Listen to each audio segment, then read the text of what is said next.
All right, so welcome to the chapters 9 and 10 of the National Inquiry on Missing and Murdered Indigenous Women, Girls, and Two-Spirit. And for 2023, our very first book club, some questions I'd like to kind of have you sit with and percolate as we go through it. Your feelings going into the selection before you read it. Were you surprised by the selection after you read it? What did you learn? What Indigenous worldview did you understand from this selection? What intersections were missing? And I was obviously thinking of Shelley when I was thinking of that, because I want us all to be questioning our privilege as someone who's straight cis. I want to question any lack of inclusion for Two-Spirit. And what trigger warnings would you recommend to other folks in order to try to continue that inclusivity? What would you want the authors, collaborators, or report makers to know about this selection? What would you recommend, or would you recommend this to others? Who would you tell about this selection and why? Were there solutions, moments of joy, humorous moments that you remember? If you were going to write a letter to your elected officials, what would the main points be? And lastly, would you consider writing a public review? So I just want to kind of have those types of thoughts percolating, especially for our non-Indigenous, and for Indigenous, probably was this too triggering? Because I was kind of self-reflecting as well. Some of these conversations are way too triggering, and we have lost some Indigenous folks in the book club because these are so triggering sometimes, these conversations. So yeah, and of course, I just want to hear how you're doing and do a quick check-in as well. So I know a lot of the folks here, but I don't know if everybody identifies as Indigenous other than Kathy. So how about we'll start with Kathy, and then we'll go alphabetically through the comments. Participants. Hello, everybody. I don't have a whole lot to say tonight. I just wanted to say how disappointed when I was reading about the grandma's house and the safe house for sex workers and how the Vancouver police harassed them. Like that's just really disappointing. It's like, especially after Robert Picton, like trying to move them to a more deserted location just seemed kind of like ass backwards, if you ask me, but there's the police support for you. And then I really, I can't even remember. I earmarked the Arctic Rose Foundation, and I can't remember why. I never really took any notes.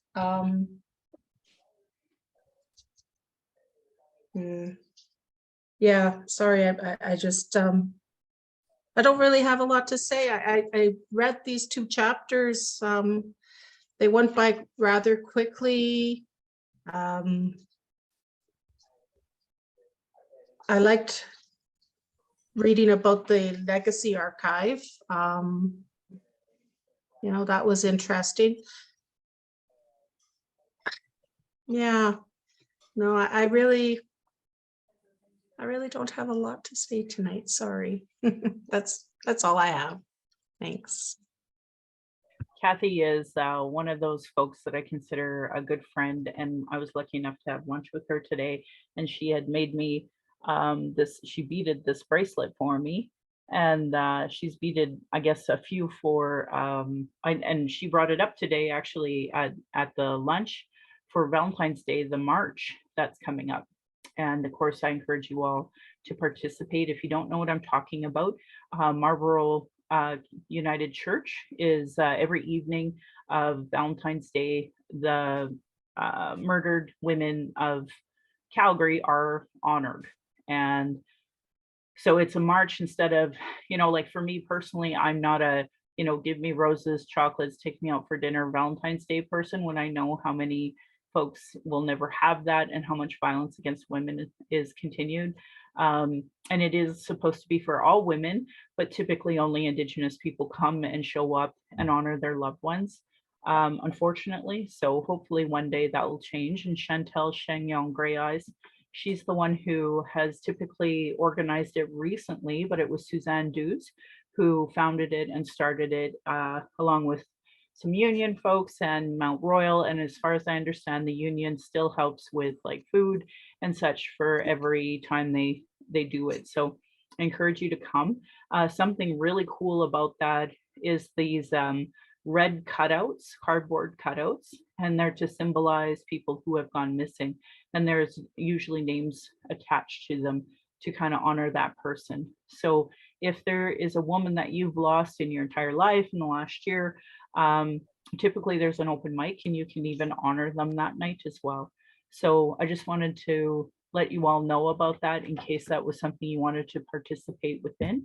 And I of course encourage you to. And if you're not from Calgary, I'm sure that there must be marches in your area that would be doing this type of work as well.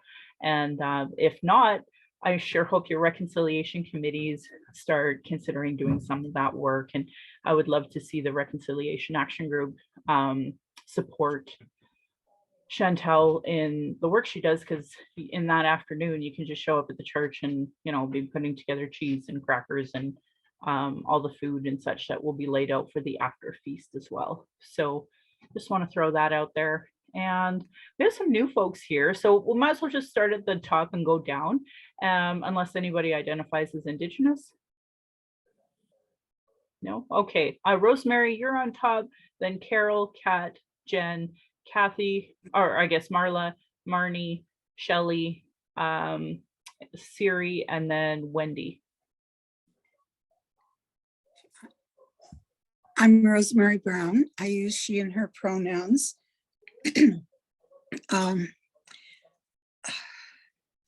Sorry, I'm not thinking clearly. I'm of European ancestry, born and raised on, as Bruce McIver would say, the stolen lands of the Onondaga Nation in upstate New York. I've lived here in Mohkinstsis for over 45 years. I'm a mother, grandmother, community activist, and I've been part of the book club for a while and so appreciate what I've been learning, and then through the Reconciliation Action Group being able to apply some of this knowledge. Thank you.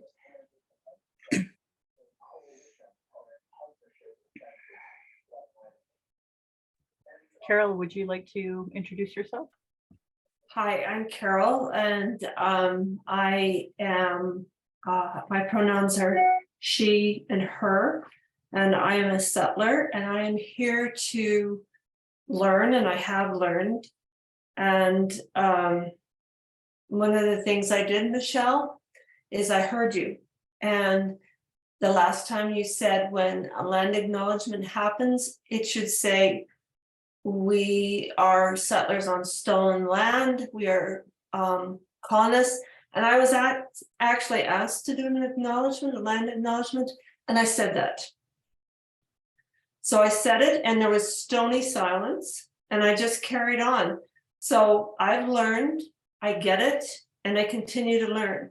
And I'm grateful for this learning. I'm grateful for all of the women here, for their willingness to talk about their experiences and to allow me to learn through them.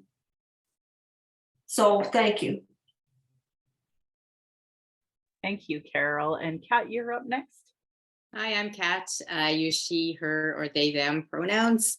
I am a white settler who was born on the stolen territory in on Treaty 1 territory. I've been part of book club for a few years now as well, and I'm also part of the Reconciliation Action Group, and also run my own book club called Settlers Book Club as a companion piece to this one. And I thank everyone who comes to this club and to my club too, because that's a heck of a lot of reading as well. And I am of British and German descent and an activist slash artist too. So some of the things in chapter 10 meant a lot to me. And yeah, that's me. Oh, and apologies for my technical snafu earlier with the phone, and I had the wrong link. I apologize. No worries, Kat. Thank you for that. I can't wait to hear about what you thought in chapter 10. I guess next would be Jen, if you're comfortable. Hi, everyone. So I'm very new to book club, and really I was interested just to learn. So I'm really excited to learn from all of you, and to be exposed to readings that I wouldn't normally read. I'm a librarian by trade. I work downtown Calgary, and there's lots of talk and lots of tidbits, but yeah, always looking to expand knowledge. And so I don't know how much I'll have to contribute because everything I read is new so far, but I certainly love hearing all of your thoughts. Great. Thank you so much, Jen. It looks like Marla would be up. Oh, thanks. I was just typing a message to Jen asking if you're Jen the feisty librarian. Oh, okay. So I follow some, I think that's on Twitter. I can't remember. Hi, everybody. My name's Marla, and I'm brand new to the book club. So really looking forward to kind of continuing my learning. I have a terrible memory, and so I read things and then I forget them. And sometimes it can be so bad I forget that I've read it, and I go back and read it again and realize halfway through that I read this before. So I know having some conversation around you know, what's happening in this book club is going to help cement some learning for me. So I'm really looking forward to that. And I learned about this by Michelle. I saw you at the talk with Jody Wilson-Raybould, and you said you ran a book club, and I was like, aha, I need to be a part of that.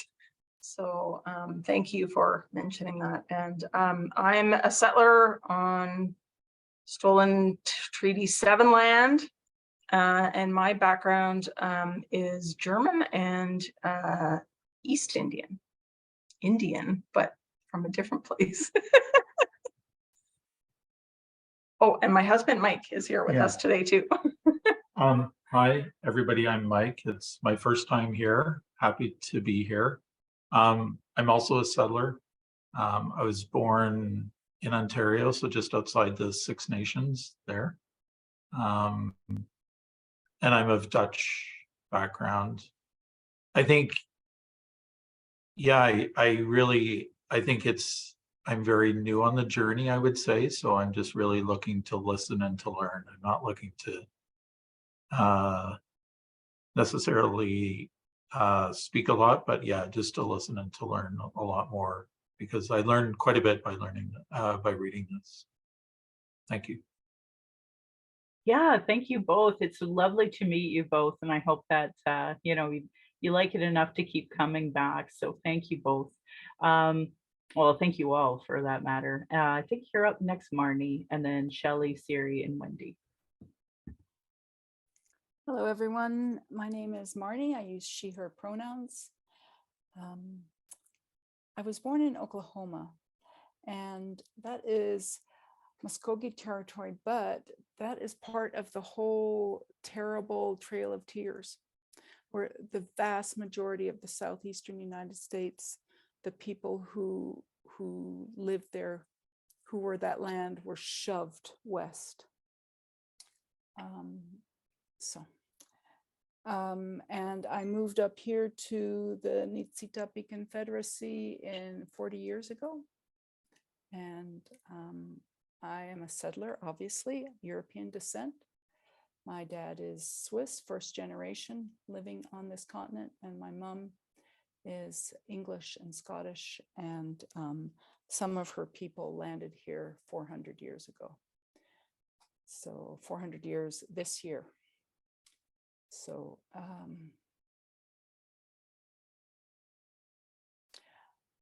so when I read something like this report, it feels, the context of it feels very personal. And there's accountability here that I am learning how to respond to in a grounded and fruitful way, instead of feeling guilt and shame and turning away from it, which is the only response I knew for way too long. So Michelle, you've helped with that. This book club has helped. And I don't have a lot to say about this either because I'm more interested in listening, but I must say that I found especially chapter 10 was healing. After the previous chapters, just reading what was being done to heal and to make whole was very powerful, and I appreciated it. So, and I'm already reading next month's book and I can hardly put it down. So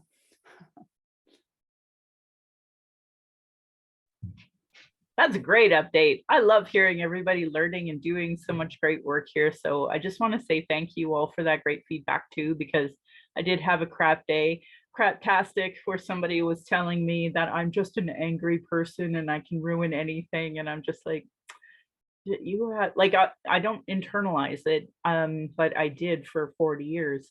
But now I don't. Now I know better. So this book club is healing for me too, because it helps me see when people are projecting, white supremacy, white privilege, sexism, usually sexism too, that kind of concept, right? So I just want to say thank you all for that, and I'll let Shelley speak. And please, Shelley, promote your work here too. So my name's Shelley. I go by she, her. I am a settler on stolen land of Treaty 7 for my whole life because I lived in Lethbridge and moved up here. To Mohkinstsis. After listening to Michelle, I'm getting pronunciations right. Because that's the only way I can learn with being dyslexic and autistic is just listening to the whole Michelle's podcast to get the right pronunciations. I also am a blogger, and I'm trying to talk about disability, ableism, and how it just intertwines into everything. And and I'm also the settler in that, oh, sorry, my sister's calling, who is also has a disability as well. she's I love that little girl. Actually, she's a woman, but just in my mind. I'm probably been here in Canada, Turtle Island for 14 generations. And I found that both the Settlers Book Club and Michelle's Book Club has really been very helpful in understanding how racism and ableism really intertwine, that you cannot dissect them. And I was talking about this with Michelle before, because going back to enslavement, they were trying to make the enslaved individuals as active, like it's crazy because they want to run away. Well, that's ableism right there. But that's another thing. But just a great topic, and a lot of people don't know about ableism, but yeah, and I've learned so much from Michelle and Kat and everyone and even though that I've gone through some ups and downs because I found out I was autistic, and people are like, oh, you're autistic? I wouldn't have known. And ableist crap that I have to let roll off my back as well. All right. And Wendy, if you'd like to unmute yourself. Great. Hello, everyone. My name's Wendy Benoit. I go by she, her pronouns. I've been coming to the book club for about a year and really looking forward to the year ahead. I'm a settler of European descent, born here on stolen Treaty 7 land, and have been a Canadian all my life, and only in the more recent years have recognized really what that means. Have lived part of my childhood in the US as well as parts of Canada. And it's been really wonderful to explore some context around past experiences and reflect on my life, and have gotten so much from this group. I wanted to just share a couple of things I really appreciate about this group. I think one of the things that has really stood out for me is, Michelle, your choice and emphasis on why Indigenous speak first in this book club. I have really noticed it now in every other setting I'm in. And occasionally I am in settings where they all have prioritized that Indigenous will speak first. And it's just a very pronounced difference and a really important difference. And just that pause and it stands out for me. So just really appreciate you being so deliberate about that, because I look forward to more spaces that do that. I think, you know, in all settings of my life, so I'm a mother, a wife, an educator, a scientist, a Christian, all of those things. The context that I've gained from discussions in this book club have helped me in all facets of my life. And would just also like to say, you know, thank you, Michelle, for those questions that you shared at the beginning. I think a lot of the things that you want us to be deliberate about thinking about that you listed off, I tried to jot them down super quickly, but hopefully maybe you can either give us a refresher or I'll listen to the podcast to make sure that I got all of them written down. But do really see how the more that I read and the more we have discussions in this group, I get closer to the more impactful things that you list in the latter part of that list. You know, building through what you're learning, what your feelings are toward, you know, what kinds of letters can be written, what kinds of things can we speak out about. So just really appreciate all of that.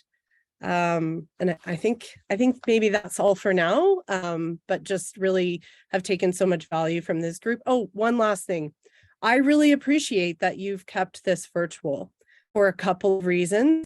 One has been that, as I mentioned, I'm a mother, my kids are quite young, and because you do this online, I can actually often have supper with them still and still be able to put them to bed myself. So that's super important to me. It makes it manageable for me to do that. And also you've been able to bring in people and authors just from all kinds of places. So you're actually bringing people together in a much more impactful way than you might otherwise be able to do without doing it virtually. So thank you for all of that. Well, that's really good feedback. So I'll say thank you to all of you, and I appreciate that, Wendy. And yeah, I was going to put some work into trying to find the authors to do some of these book clubs with us. And I have a whole stack of other books I have to do other than the ones we already gave. So I got to incorporate those into my life and just do reviews. And I literally started these questions also so that when I read any book, that I put this together, because in a lot of books on racism, they still don't talk about anti-Indigenous bias. And I think that that's something that I want to elaborate on. So if I start writing it and I work on it over the course of the next few years, I can probably put together a small book on anti-Indigenous bias and how the other, you know, Indigenous or inclusion, equity, diversity, how it always fails Indigenous people because it doesn't come from that treaty point of view. It doesn't come from equality, and it doesn't ever come seeing non-Indigenous as a treaty partner. And I think that just changes the whole structure and dynamic.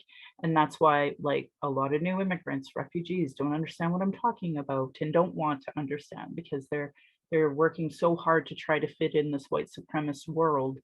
And fitting in means being really disrespectful to Indigenous people, right? So it's a part of the system. And so that's why some of the worst racism that I'll receive are actually from racialized people themselves, actually. So anyway, I'm just going to continue working the best I can as I do my healing, as I do my journey, and go from there. They also miss disability as well. And isn't that true? Right?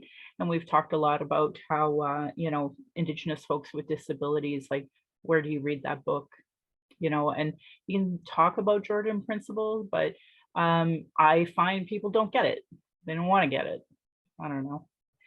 So let's get to the actual book, or the chapters 9 and 10. So I intentionally split it up like that because I was looking at it, and chapter 11, you know, it has its, you know, frontline experiences and talking it from that point of view. And then the actual calls to justice, I think, unfortunately, you just have to do a whole session on that alone as well. So it just made sense. But even these ones, like, I think yeah, no, I'm glad we combined them because that's still a lot of reading.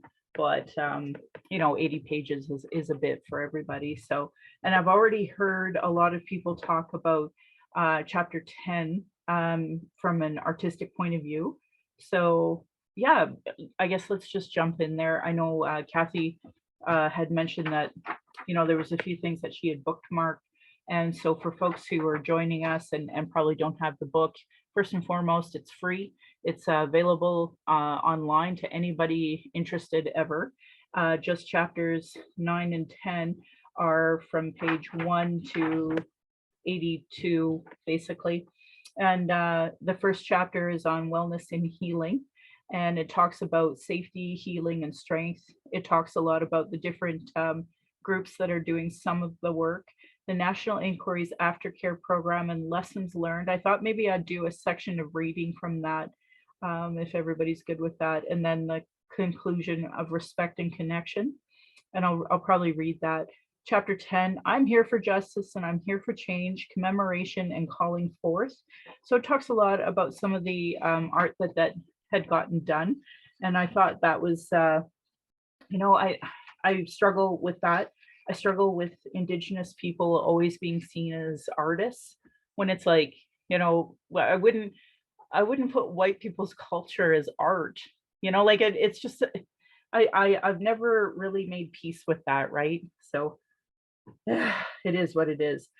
One of the things that I thought was important is the trauma-informed approach that's on page 43, because I find that in Western world, there's so much blaming and shaming, and actually met a gentleman from Brooklyn, New York. He has a PhD and he talks, holy cow, this man just kind of really talked about how racist Western mental health is in general. And now I talk about that from a racial battle fatigue, but he was actually talking about like the actual disorders that are not, that are just racist, like the idea of social conformity, and how that is racist. So I'm hoping to set up something with him and we can have a podcast on that. But trauma informed is one of those important pieces because there's an expectation for me to be quite perfect, any Indigenous person to be perfect. And if we make a single mistake, if we swear, then we're just angry. We're angry people. I was called that today because I didn't even swear. I just was talking about how with the Syrian refugee issue, there's erasure, Indigenous erasure, and that just perpetuates colonialism. And, it's constant. And then I get attacked. And because people are doing it on a brown woman's wall, they don't think they're racist. Like this is the typical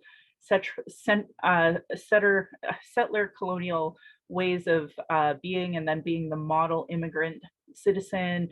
It's just perpetuating all of that as well. So it's just the constant violence that as Indigenous people we face, that if we dare advocate for Indigenous inclusion, that somehow we're being angry and, being, how did he put it? I can't remember, something about just always bringing down the conversation. And it's like, is it bringing down the conversation or is it too much truth for you to handle? And, the truth is we need to do more Indigenous inclusion. The Syrian refugees, when Nenshi called a town hall and said, how are we going to do this? I said, well, I would like to see there be a systemic change, that when anybody comes to Canada, anyone new, that they hear our drums, see us dancing in regalia, smell our smudge. That's the first thing they see, not, cowboy hats and, not our culture, and see us in a good way. And that wasn't implemented. It was like they did a one-off event. It was so disappointing how people don't see the importance of being treaty partners with Indigenous people.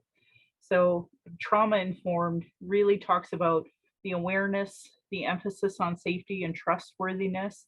As you've all watched me try to create a safe space here, why that looks so different for Indigenous people after so many like intergenerational issues of mistrust.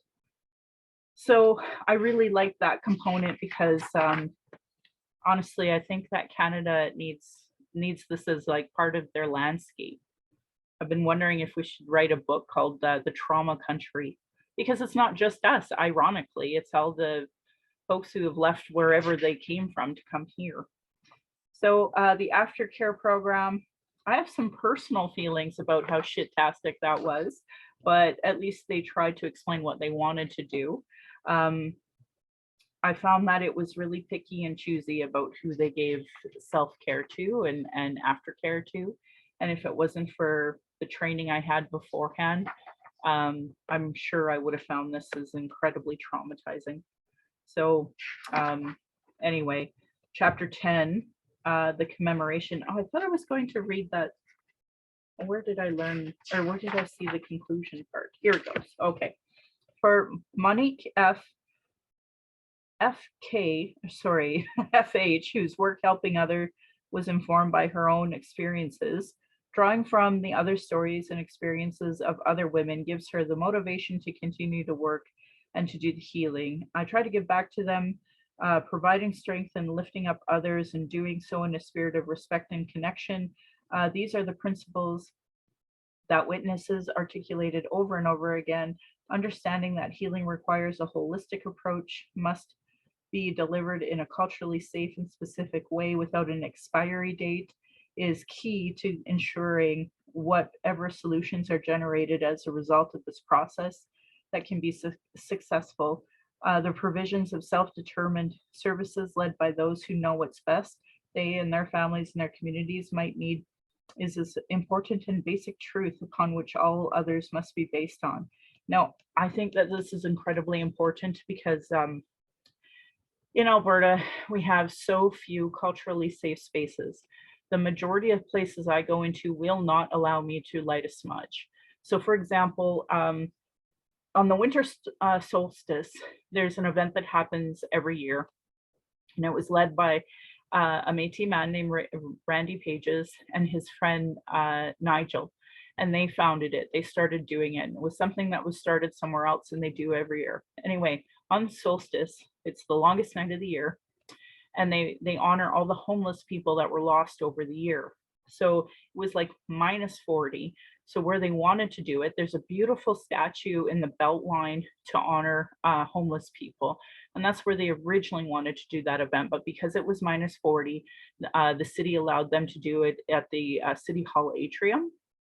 That said, there was no smudge allowed because to this day, the city has not done the work of allowing us to have protocols for smudge. So, you know, that's, I hope, an inspiration for folks listening or for folks who are here to consider writing a letter for just that reason alone. There was some Indigenous inclusion. There was an elder who did a Christian prayer, and there were a couple of dancers with a drummer. And a lot of folks spoke about folks that they had lost over the course of the year. It's hard, but it's also healing. And then we were all given a candle, which I left on for 2 days, you know, to honor the folks that we've lost over the year, and which I know are disproportionately Indigenous. And why is that? Because we can't even light a goddamn smudge when we need to. I've tried to work with Calgary Police on allowing that so that a sexual assault victim could light a smudge while telling their story. So there's a lot of protocol that has to go in that instead of, like, at least now you can, but it took a lot in order to get there. And advocacy well beyond me. Many people were advocating for that long before I was.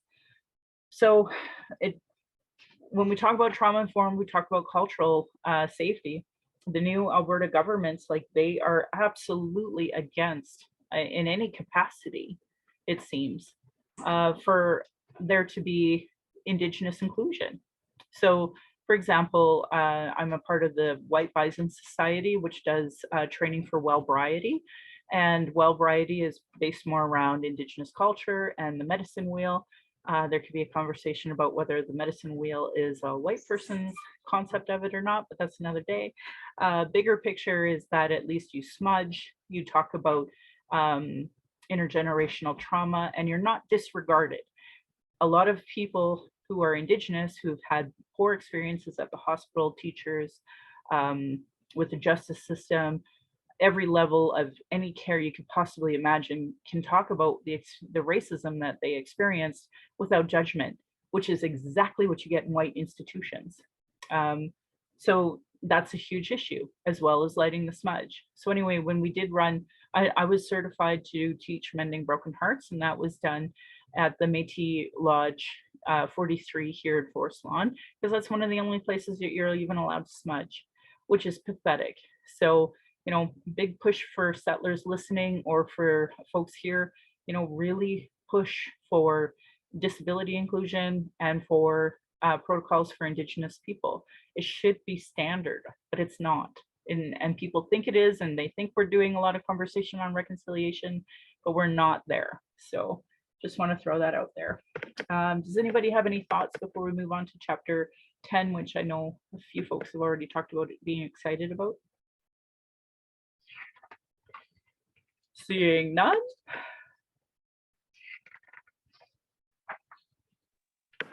I think chapter 9 was so important because when they talk about, you know, the 4 pathways to violence, one is the non-recognition of Indigenous experience and knowledge and wisdom when it comes to solving, right, issues around violence. And this whole chapter, with just example after example after example, right, of how Indigenous people have come together to work with each other on healing, sorry, and trying to incorporate all those issues you've talked about, especially cultural safety, but also programs for reconnecting people to their culture, because we learned in past chapters that the destruction of culture or loss of culture due to colonization is a form of violence in itself, and just seems to be foundational to so many issues and problems. So to see how so many of those programs focus on bringing in elders, cultural ceremony, it just reinforced how important that was. And like Kathy, I was just so horrified at the grandmother's house with the city wanting to move the space. And then the police publishing the address, totally contravening all the safety protocol around shelters for Can women. I just jump in here real quick then, because it's been brought up now twice. Like, so Awatan Healing Lodge was founded by Ruth Skelplock, but they originally wanted to put her in an industrial park, and she had to fight for it to be where it is. And to this day, the staff there and folks like me regularly tell Google, can you please take the location of Awatan Healing Lodge off of the map? Because it's constantly put on over and over. So the very search engines of, like, you know, all these webs, they purposely put women's shelters on them, and there's not really a real clear structure. And that's just, again, another level of violence that Indigenous people face, but also women, right? And this is constant because of the racism. And like, I haven't even looked past it because I haven't had the time. But if there were somebody who wanted to go into the archives and have a look at what was being said at the time they wanted to put Awatan where it was, she had to fight really hard. And it was, if it wasn't Ralph Klein being an ally, it wouldn't be there. It would be an industrial park.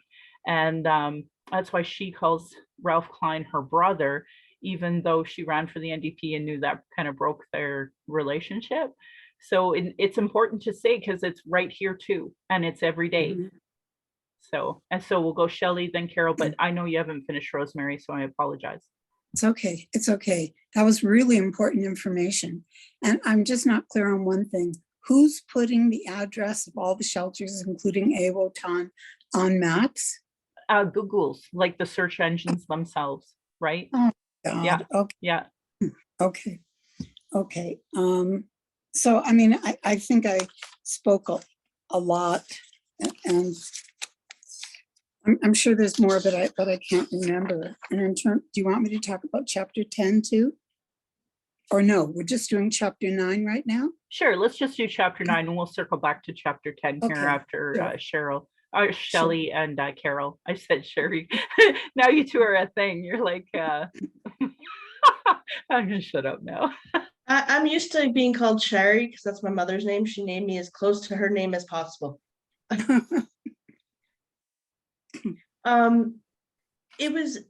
It's not so much about chapter 9, but it was what you were talking about on your last podcast about the unhoused shelters, them being Christian based. Why are unhoused shelters have to be a religious base? And isn't it United Way, or is it the one that is very homophobic?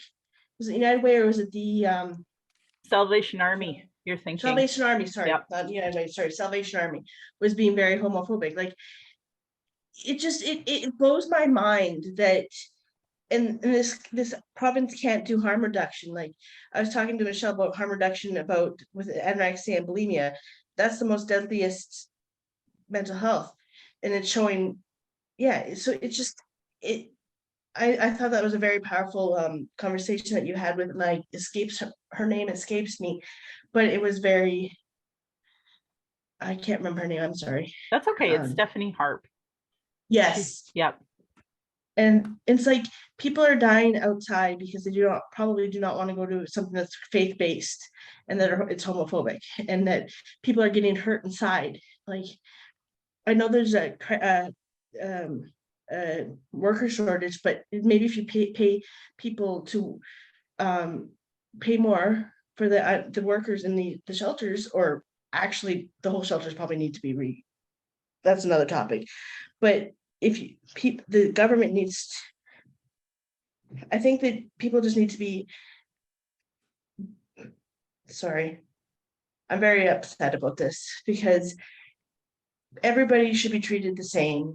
And AHS can't even get trauma-based therapists. They're all just generalized. And there's so much trauma that you have to go to outside private therapists, and they're very expensive. So how are we supposed to heal? And all the private or the volunteer runs are all waiting lists. So how you're just going to go deeper into depression and whatnot. So it's really systemic. Just to add one more point about your comment, though, about Christian-based issues. So a lot of Indigenous women talk about how violent these shelters are. That's why they would rather freeze to death and die outside of them. And the other part is that if you are part of the LGBTQ2+ community and have been rejected by your family and society based off of the Christian value, you know, that's like one of the mostly safe places to go as well. So just wanted to add that too, and say thank you for all your thoughts. And Carol, if you want to unmute yourself, please, by all means. Thanks, Michelle. I didn't tell everybody, by the way, that I am from the biggest colonizers ever. I am UK ancestry. I'm Scottish and English, and you know, sort of the horsey Camilla Bowles kind of English people. So, you know, the uppity ones. So hopefully I'm not. But when I read this, Michelle, like I read it, forces me to read outside of it as well. And I made notes here. So there's this sort of political phrase that often appears in the feminist literature, and it says nothing about us without us. Mm-hmm. And I saw that in here, and I see it in the whole report, but I see it so strongly in chapter 9 and 10, really. And I couldn't help but think of Stephen Harper in 2014 when he said, you know, he had that CBC online news thing going, and he said that, you know, this whole missing murdered Indigenous women wasn't on his radar, wasn't on the radar. And I come back to that all the time. And he is, to me, a symbol of the interlocking systems of oppression, you know, the colonialism, the white supremacy, the racism, the patriarchy, the violence. And I saw this, like, this is what it brings up in me. You said, how do you feel? This is what comes up in me. And so important, the self-reclamation. So I just felt like I had to mention that. So thanks, Michelle. No, I appreciate that. And there was a fundraiser for conservatives around that same time with his wife. And at that time, there were some activists in the audience that were trying to get her to talk about MMIW. And she said, I'm sure that's a really important subject, but I'm here to discuss cats.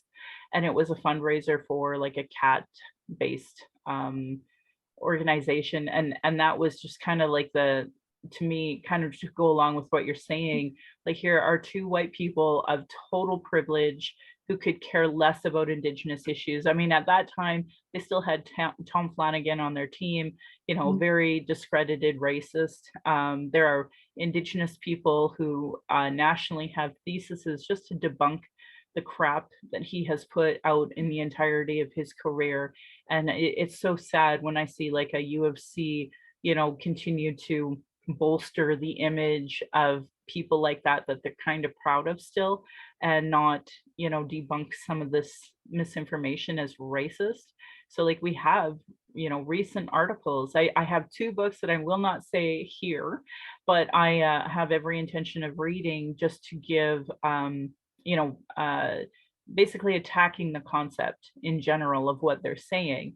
And of course, both co-authored by not just a U of C prof, but also an MRU prof, right? So, and Shelley makes the point that actually a disability slogan, nothing about us without us, and it goes back to a Latin term that means if we're being discussed, we need to be at the table.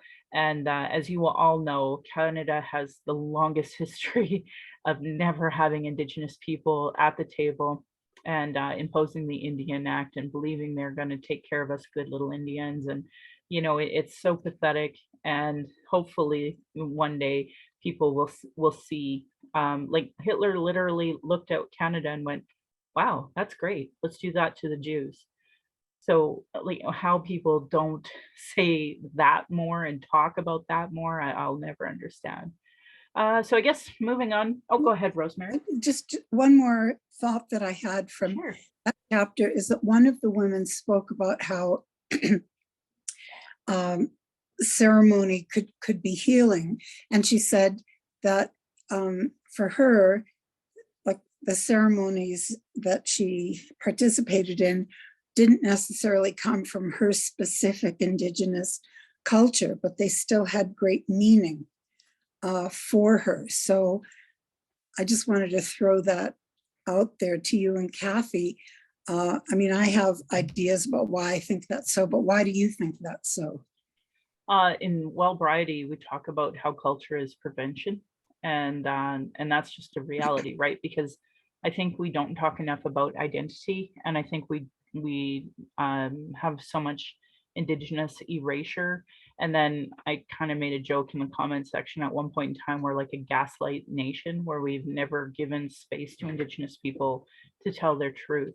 So I think when a bunch of Indigenous people from different nations get together and they tell their truth, that's healing, because we don't even get spaces when we pay a stupid amount of money to go see a stupid doctor who's supposed to help us. They don't get it because they're not anti-racist, they're not anti-colonial, and then sometimes they're sexist, right? So of course, when you're actually heard and you're not gaslit, that heals. We should also mention, just because you brought up that, along the lines of what you're saying, January 4th was Ribbon Skirt Day. And why was that important? Because a little girl in Saskatchewan was bullied by her teacher. What had happened, for folks who don't know, is that there was a Christmas concert and the teacher said, everybody wear their best clothes. And she showed up in her ribbon skirt and the teacher made fun of her. So we had rallied over the Christmas holidays, and in the course of over a year, it has become a national holiday now. So there is healing in that work that was done. And thanks to the advocacy of not just that little girl, but her family, so that, the National Ribbon Skirt is not any calls to action. It's not any calls to justice, but it's such an obvious answer to what needs to be done in this country for education, is Marie Sinclair says, you know, it's education that got us into this mess, and it's education that's going to get us out of this mess. So, and Carol says, thanks for the clarification. It appears to be in the feminist literature, likely borrowed, but speaks to needing an intersectional approach. And, you know, I appreciate that. Go ahead, Shelley. I just wanted to say that feminists approach, be careful with feminists because, like, especially the first waves, they're very eugenic, the first waves, and they're very white, middle class, uppity women. They didn't care about any other marginalized women. So feminist has a very bad history.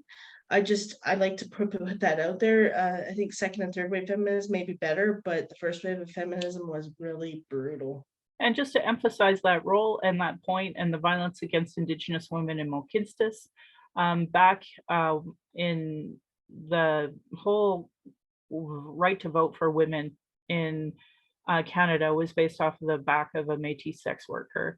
By dehumanizing her, the white judge, the female who was part of the famous five that got the white women the right to vote, dehumanized her and made her not a person in order for the judge, the white woman, to be considered a person. So the statue that we have outside of City Hall in Olympic Plaza, and it has a duplicate right at in Ottawa, it's a joke.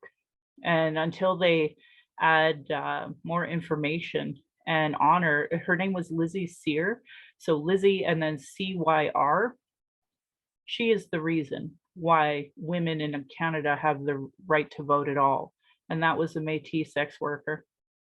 So Marnie, you have your hand up.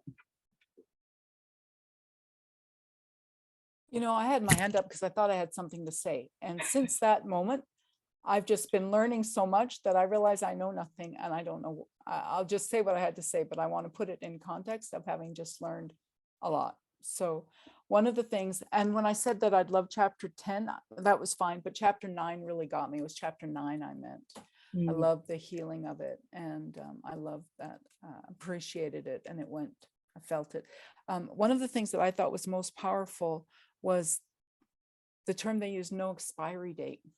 You know, you don't get 6 weeks of therapy and then you're good. You know, that's such profound harm right there. And so the no expiry date really meant I loved it. And I'm sorry to say it, but I'm not surprised about what the cops did. I think I mean, when you think of the history of cops, it's slave patrols and clearing the plains. That's what they're about. So we cannot be surprised about that. When we're surprised about that, we contribute to the problem because we don't expect it to happen.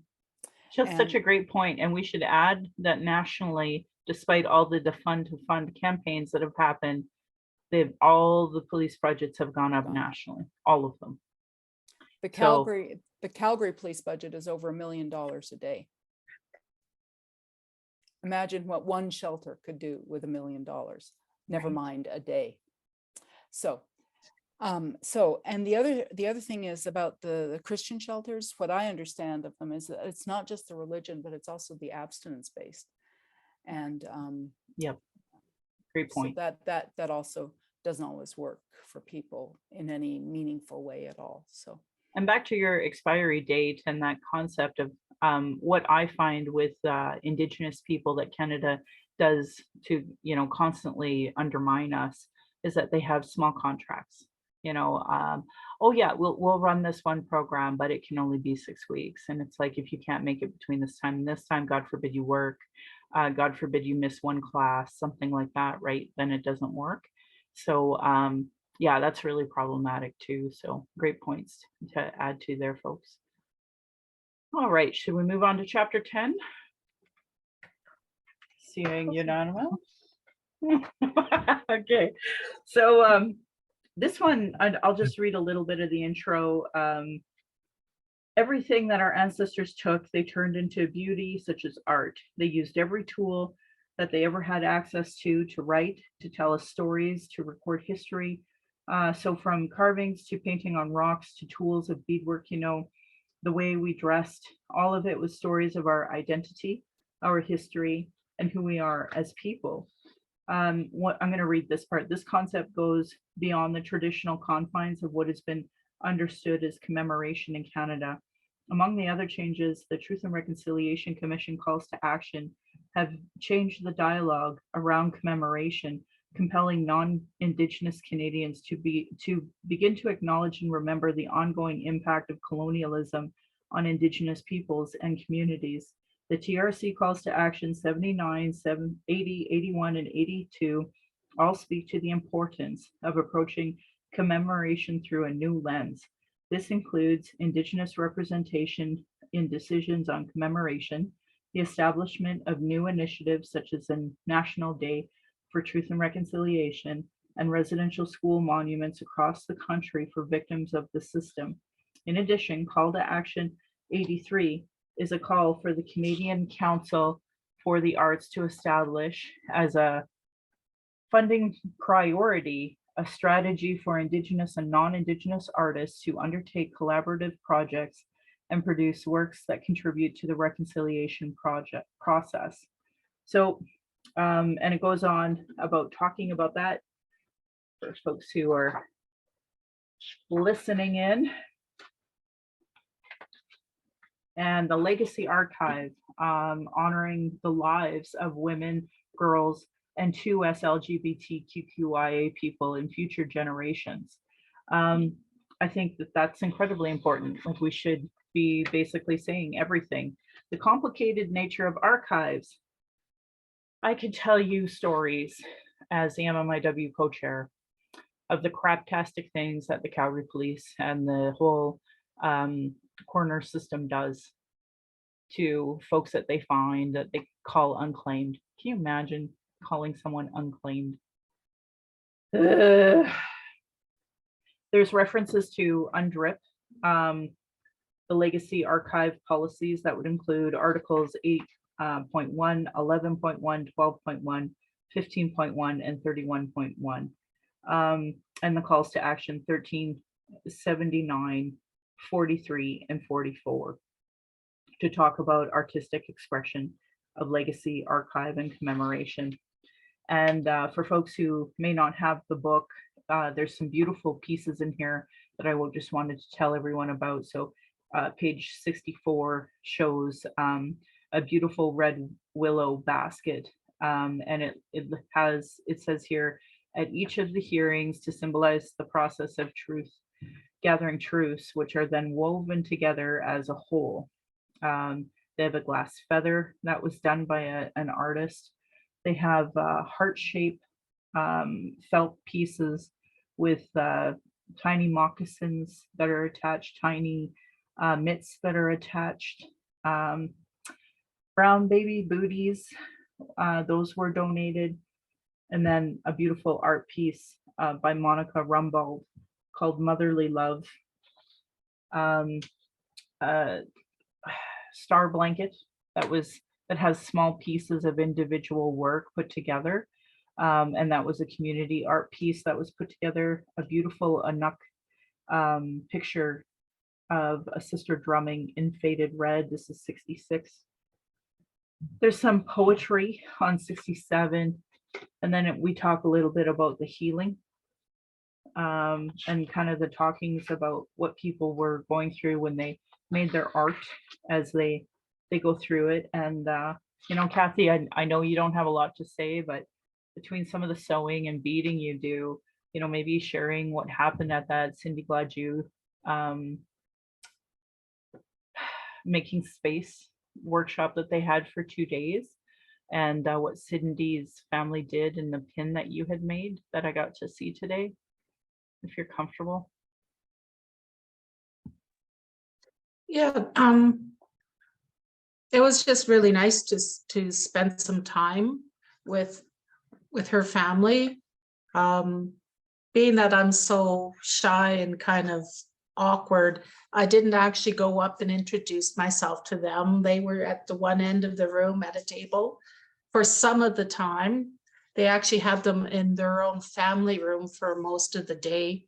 And they did come out and sit with their new baby, Cindy's newest grandchild. So I knew that was them. And, you know, when I was leaving, I just said goodbye and, you know, I really should have introduced myself more. But it was just nice to see them all there, the children, the young ones, the baby, the grandmother, the aunties. They were all there at the table there, doing arts and crafts. The first day was just basically arts and crafts, making messages of support for the family, the Gladue family. And the second day was some of the same, but there was the teach-in by the 3 lawyers in the university room, you know, and that was interesting. I really liked the one speaker, Jean Telliot or something. She was from Métis Red River community, and she was a really good speaker. Val Napoleon, I didn't quite get as much out of her, but actually I can't believe how much she is referred to in the index and stuff. Like her name's in there quite a bit. I'm like, okay, like, you know, so I think maybe I needed to listen more to her. I don't know if that program was going to be recorded and is available after the fact. I mean, I was right there, just like 10 feet away from front of these ladies as they spoke, but I just, I thought they were going to talk more specifics about the Cindy Gladue case and stuff. And so I think I kind of started to tune out, because it's like, well, they're teaching basic legal history, which is not news to me because I have been reading a lot. And so I guess I just kind of tuned out when Val was talking, because I didn't seem to get much from her speech, but I definitely will be trying to look up more of her stuff. And her auntie made all these little fabric with ribbon skirts from scraps of fabric, and some of them she just glued, and some she sewed, you know, so they were quite cute. There was a lot of them. She made like 1,200 of these little tiny ribbon skirt pins for people to put on. And yeah, it was really good. I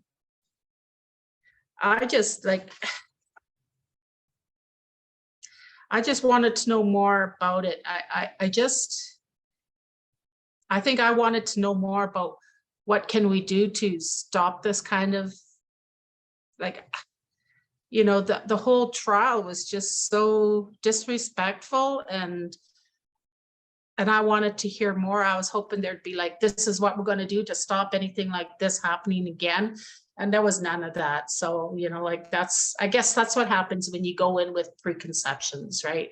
You know, I was hoping that they'd really teach us, because they called that part a teach-in. So I was really, but I guess they were teaching some legal history, you know, but I think most of us that are in the book clubs here have read all of that stuff already. So it was kind of like, I wanted specifics, and I didn't get it, but that's okay. I was there. I feel good. I just happened to, I'd been wanting to make a blue ribbon skirt for a long time. And because I found out a few months back that Crees wear blue in winter, that our medicine wheel doesn't have black. So I found a ribbon, some denim fabric at Goodwill for $3.50. And it was like, I found that on New Year's Eve. So on New Year's Day, I just was kind of thinking, well, you know, if I get a skirt made, maybe I'll go to the Cindy Gladue, because they were asking people to wear blue or purple ribbon skirts. So I thought, okay, well, maybe I'll go. So I got the skirt made. And then so on the 2nd, I decided that I was going to go to the Cindy Gladue, because I had the skirt made. I'm not working right now. The weather's nice. You know, the highways were great. So I decided to go. So I'm glad that I went. It makes me feel good. Whatever motivated me to go, it was a good thing. And And I know that when they read the register, they were like, somebody came from far away. And I'm like, well, Calgary's not that far away, but you know, it just kind of made me feel good when I could hear them talking in the background as they were looking at the book. Yeah, you know, to let them know that, you know, people do care. But I also grew up in that neighborhood around the Yellowhead. That's where I was born and raised. So that north central section of Edmonton is where I grew up. I remember riding my bicycle in the parking lot of the Yellowhead before there was a Yellowhead Trail. There was the hotel there, you know, like I remember it. So yeah. But anyway, I wanted to talk a bit about this, that painting, that Inuk painting. So if everybody can see, I really love that. And the poem that goes with it, it just like really touches me. I don't know, just I love those big giant drums that they drum up north, you know, like to me that's just like wow, you know, like it's so different than our little drums that we use, and they drum it in a different manner. And I just really am touched by that painting, you know, like I think it's beautiful. Anyway, that's all I have to say. Thanks. Well, I'll just add, I watched that Zoom, and yeah, I kind of zoomed out too. But I did want to say that there were some things that were missing from that conversation that I wish people knew. I don't know if everyone here is even aware of what Cindy Gladue is. Is there anyone who is iffy on? No. Okay, so Cindy Gladue was an Indigenous mother, and she was being trafficked by her boyfriend, basically, and they got her really, really drunk and high so that she could be trafficked with this one gentleman. This gentleman, his name is Barton, and he is a truck driver, and he was looking at awful graphic sexual pain type images and videos and such. And he wanted to recreate that, and he did. And he ripped a huge hole in her vagina, and she bled to death in the bathtub and was left there to die. And he's never denied doing it. He said it was consensual, as if the blood, alcohol, and such in her body could have possibly made it consensual. And she's of course dead, so I don't think anyone consents to death and sex. And on top of that, the original judge called her an Indian sex worker, like always dehumanized her. And though that's not even the worst part. The very worst part was that they actually took her insides, her sexual organs, and put them on display for everybody to determine, well, was it a rip, or was it a tear, or was it a cut? And the lawyers literally dissected her vagina, her canal, to determine whether it was that. And it actually took multiple trials. And something that was not said in that teaching was that if it wasn't for the legal intervention of Awaton Healing Lodge and the advancement of Aboriginal women in Edmonton, that appeal never would have happened.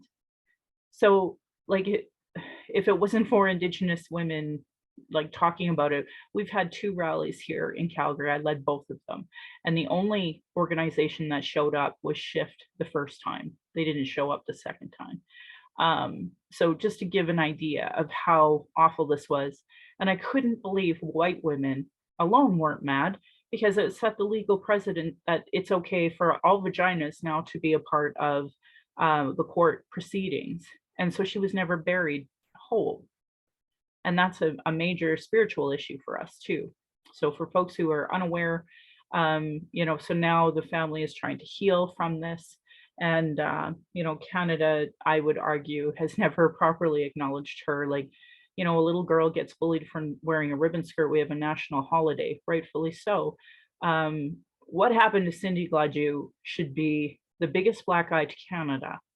That should change, like we should change the maple leaf inside our goddamn flag to like an MMIW like red dress, an orange one, something to showcase this is what Canada is built on: dead Indigenous women and Indian residential schools, right? So just wanted to give that background about Cindy. Glad you go ahead, Kathy. I just, the one thing I took out of all those speeches was the fact that, I think it was Jean, the first speaker, was saying how the justice system has not changed in centuries and it needs to be overhauled.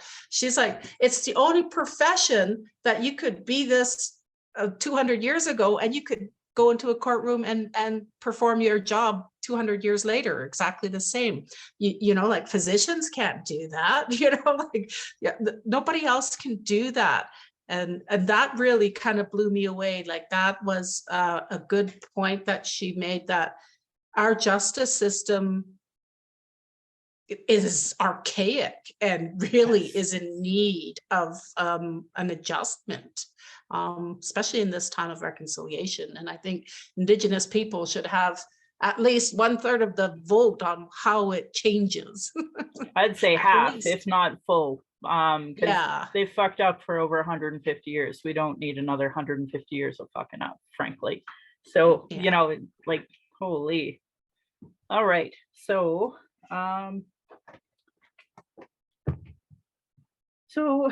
there's a section on youth engagement, reclaiming power in place. I think that these are important concepts. We've actually named some of our Sisters in Spirit vigils after reclaiming power in place. A lot of conversation about the red ribbons. We actually did I can't remember, it was during a holiday, over a holiday, maybe 5-6 years ago, where we tied a bunch of red ribbons on the bridge to talk about these issues. And that's just kind of an example of reclaiming and knowing the city will take it off eventually, but who cares? So conclusion, art actions for the future. For those who donate artistic expression to the Legacy Archive, or who participated in public art action like the Reclaim Project or the creations of their own, their work is not only about commemoration, and it is not restricted to making change. Today, as JC Cucci from Sturgeon Lake Cree Nation shared, I'm doing this for all our lost and stolen sisters, and my daughter is a motivation. I don't want her to grow up scared. I don't want her to grow up the way I did. In a video capturing her project, Casey made herself look like a victim of violence and sat in silence in a hallway for 3 hours to confront people with the violence that Indigenous women face. JC wanted to symbolize the silence that Indigenous women also face when looking for help. God, I could feel that way today on that goddamn thread. Nobody coming in to say, hey, it's wrong. The National Inquiry hopes that the Legacy Archive, the student and youth engagement strategies, the Reclaim Project, and all of the actions these projects inspire will have legacies of their own and inspire more acts of commemoration, awareness, courage, healing, and justice. These acts are important in fulfilling a key pathway to safety and restoring power and place to Indigenous women, girls, and to us LGBTQIA people everywhere that they are. So I wanted to make sure we got that last conclusion in before we closed. But does anybody, I know Kat, you had something to say. Does anybody want to talk about chapter 10 in their way? I'll go if no one else is going. Yes, art is obviously, I'm really glad that they brought up art as a healing tool. And also I was reminded how powerful archives are and who controls them, who controls the narrative, what is saved, what is recorded. And it's really great that there is a legacy archive from this report. And hopefully, yeah, more art actions. And I encourage anybody to do a guerrilla art action with us. As part of Reconciliation Action Group, we have yarn bombed a few things and spray painted chalk in front of places too. So that is about bringing awareness and claiming space too. So if you want to join us on art actions, come on over to Reconciliation Action Group. Our meeting is actually next Sunday. on Zoom. So you can message me or Michelle about the Zoom invitation, or just email reconciliation action group yyc@gmail.com. I'll put that in the chat and we'll add you to the mailing list. That's all. Thank you. And Michelle, you are amazing and you inspire me constantly. So I hope you know how valuable you are and feel it from us, at least from us. If not, the rest of the world should know your brilliance. Thank you, Kat. You've always been so kind to me. She sends me little gifts all the time too, for like to recognize my birthday or whichever is this Kathy. And I wish you all knew how much it fills my heart. So thank you for your kind words and support.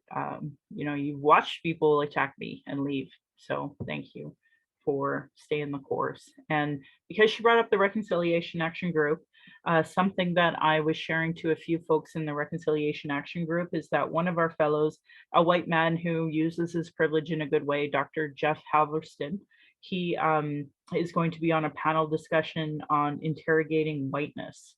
And it's a part of the Diversity Equity Committee for Dalhousie University with Dr. Eli Manning. Yeah, so it looks like it's going to be really good. On the panelists is AJ Parazam, Harjeet Badwal, and him. And I thought there was a few others, but my thing cut off here. Anyway, it looks like a really good program for anyone interested. It looks like you can participate through an Eventbrite registration panel discussion on interrogating whiteness. So, and it has AI generated captions as well. So just wanted to throw that out there. And Carol, you have patiently had your hand up. Please go ahead. Thanks, Michelle. I just wanted to say to you that this book club is hard slogging. It's hard slogging for everyone. And we just have to appreciate your willingness to take us through that tumbling sphere of human emotions that arise here. I will never forget, as long as I live, dreamt you came home last night. That I will never forget that. And that stopped me. That said everything. I also just wanted to mention that I probably should say I strongly identify with the feminist movement. I've been through multiple waves of it, and I am well aware of how flawed feminism is. And it's flawed because humans are flawed and humans are part of it. And that we made a mistake. We thought that trickle down equality and equity would occur. It did not, it never will. And this final wave, the third or fourth, depending on who you read, speaks to this now. It speaks to that we did not do right by Indigenous women. And I think Lee Miracle speaks to that very, very well. And I encourage everyone on this Zoom call to read Lee Miracle, because she says it all. Beautiful writer. So I just wanted to say that. Thank you, Michelle. Oh, thank you. And may she rest in peace. Shelley, next. I would just I'd also say it's not about it being a privilege to learn about this stuff, learn about privilege, about learning about anti-Indigenous racism, and ableism, homophobia, and all that. It's a privilege to learn about it because we don't live it. I live ableism every day, but I don't live anti-Indigenous stuff every day. So it's a privilege to learn about racism. There's books about a case against white feminism, and I've learned about I've picked that book up. I haven't read it yet, but feminism was also really horrible to disabled women and disabled people in general. The Nazis started that. That's where they started in World War I, II, because they started killing people like me and my sister. Actually, my sister more, because I can hide myself. People with developmental delays. People are flawed, but we can change. I'm not I've always said that we can't be, I wrote this today, we can't be sorry, like not sorry, not the word, we can't change the past, but we can only move forward and make sure that the world we leave is better than the world we were born into. We can't become defensive about what our ancestors did, but we need to know what they did so that we can make sure it doesn't happen again. Because this maid, bill, I think it's Bill C-22, Michelle, maybe, the maid, people are dying because they cannot get the right supports because of disabled. So it's eugenics are still happening, and people that are marginalized, it's still happening. I'm sorry, I feel like I'm on a soapbox. It's just, I have lots of issues going on, and hormones are. No, I appreciate you chiming in. Like, we've talked a lot about eugenics here when it comes to the sterilization of Indigenous women, that form of violence, and had, I had a better experience. I may not be here at all. I may just have had more kids and never had to unpack what racism is. And, it has not been fun. I highly don't recommend it. I also highly don't recommend, not doing it as a family. Like, it's awful. I hate talking about it, but it's every day. And that racism, misogyny is every day. To have white men tell me how I'm angry rather than unpacking their own issues. Siri, thank you for coming, and thank you for giving us the links that you have. But yeah, I'll look up this link here, this PDF. I appreciate that. Yeah, I read a lot of Black women talking about, the angry trope that's used against us racialized women. And for him to have done it and not got called out by anybody, it was just like awesome. Awesome. But it reminds me why I don't post and comment on a lot of things in her world, because it's a truth they're not willing to hear. They don't want to hear. It's hard enough trying to fit in a white supremacist world when you're already there. So I just clicked on that. So we probably have low system resources here. Okay. So yeah, it's 8 o'clock. I thank everybody for coming and for sharing what you learned. And if there's anything more you'd like, I'll stay and record. And if there's anything else you'd like to share, you're more than welcome to stay until 8:30, and then we'll shut it down and go from there. So thank you all for coming, and thank you for the folks who had to go a little early. Totally understand why. And I'm not gonna lie, I think the Zoom is the better way for many reasons, and that's just another one of them. Like, don't we want to have it accessible, right? So at least this is a way you can have it accessible. Yeah, Shelley, I bet. Right on.